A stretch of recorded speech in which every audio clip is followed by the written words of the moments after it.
জয় হিন্দ জয় ভারত। ভাই SSC GD 2024 সবারই এক প্রবলেম যে দাদা কাট অফ এত গেছে, ফাইনাল কাট অফ কতটা যেতে পারে।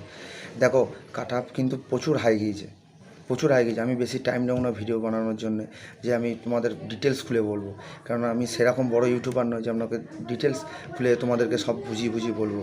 জাস্ট আমি তোমাদের একটা ধারণা দিয়ে দেবো যে এরকম নাম্বার থাকলে হবে 90% চান্স আছে হওয়ার। কিন্তু দেখো এত কাট অফ গিয়েছে, ফাইনাল কাট অফ কিন্তু বেশি যাবে না, ঠিক আছে। এবার সবাই বলছে যে 10-20 নাম্বার 25 যাদের বেশি তারা ফাইনাল অবধি যেতে পারবে। দেখো সবারই তো নাম্বার অত নেই, 120 125 নাম্বার সবারই নেই।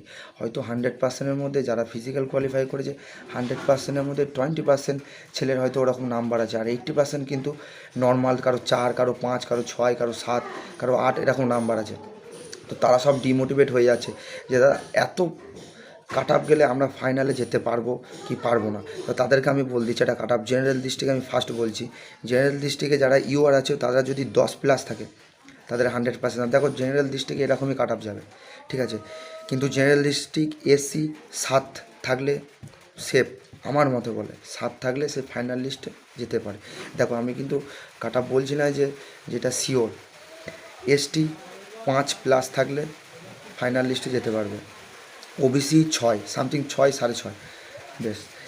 বর্ডার ডিস্ট্রিক্ট, দেখো বর্ডার ডিস্ট্রিক্টে তোমাদের কিন্তু কাট আপটা একটু হলে বেশি যেতে পারে, কেননা তোমাদের কাট আপ হাই গিয়েছে।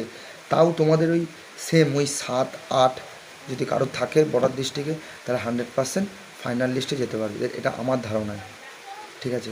নকশাল ডিস্ট্রিক্ট তোমাদেরও সেম 6-7 যাদের আছে তারা সেফ মনে করে থাকতে পারো, ফিজিক্যাল তৈরি করো। যাদের 2 নম্বর 1 নম্বর আছে, ভাই আমি একটা কথা বলবো যে যারা কোয়ালিফাই, দেখো যারা কোয়ালিফাই করেছো 1-2 নম্বর বেশি কারো পার্সেন্ট, ভাই কোয়ালিফাই করাটা চারটেখানি ব্যাপার না। কোয়ালিফাই করে তুমি ফিজিক্যালে ডাক পেয়েছো, ফিজিক্যালটা তুমি করো, ফিজিক্যালটা তুমি করো। যারা পুরোপুরি টাই নাম্বার পেয়েছো তারা ফিজিক্যালটা ভাই ফিজিক্যাল অন্তত করতে যাও, ঠিক আছে। মাঠে প্রচুর ছেলে বাদ যাবে, প্রচুর ছেলে মাঠে বাদ যাবে যদি গ্রাউন্ডে হয়। আর যদি চিপ সিস্টেম তৈরি মানে ফিজিক্যাল শুনছি হবে, এখনও জানি না শিওর, যদি ওরকম সেম হয় তো বহু ছেলে বাদ যাবে, বহু ছেলে। দেখো গ্রাউন্ডে যদি মাঠ হয় 5 কিলোমিটার, চারটেখানি ব্যাপার না, সবারই পক্ষে গ্রাউন্ডে 5 কিলোমিটার সম্ভব নয়। দেখো সিআরপিএফ টেস্টম্যানে 5 কিলোমিটার মাঠ 5টা বেলা 5টা অবধি করিয়েছে, 4:30 5টা অবধি করেছে, ঠিক আছে। ভেবো না 50টা করে ছেলের মাঝে 10টা 12টা 15টা করে ছেলে পাস করছে, ঠিক আছে। আর এসএসসি জিডির কিন্তু টাফ আছে, ফিজিক্যাল পাস করাটা টাফ আছে, ঠিক আছে। তো যাদের 5 থেকে 6 নাম্বার বেশি আছে তারা বসে থেকো না, ডিমোটিভেট হও না। যে বলছে 120 25 ভাই বাদ দাও। তুমি তোমার কাজটা তুমি ফিজিক্যাল কোয়ালিফাই করেছো, তুমি ফিজিক্যাল দিতে যাবে, ঠিক আছে। কাট আপ যা যাবে পরে দেখা যাবে, এক্সপিরিয়েন্স হবে তোমার।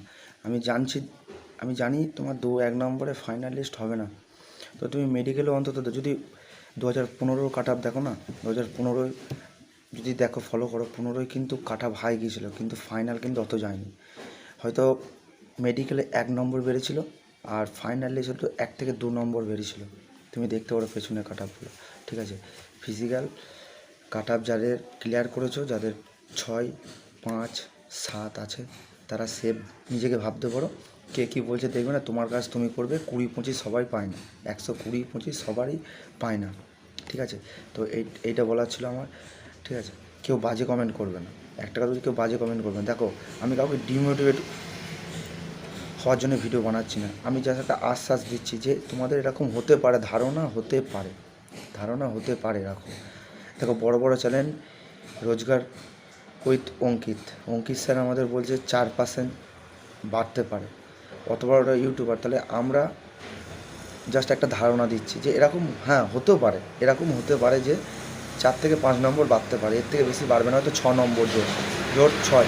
অঙ্কিত স্যার বলছে 4% মানে হচ্ছে 6.5 নম্বর। সেই অনুমান করে আমরা বললাম যে কাট আপটা, আমি বলছি এরম কাট আপ যেতে পারে। যাই হোক।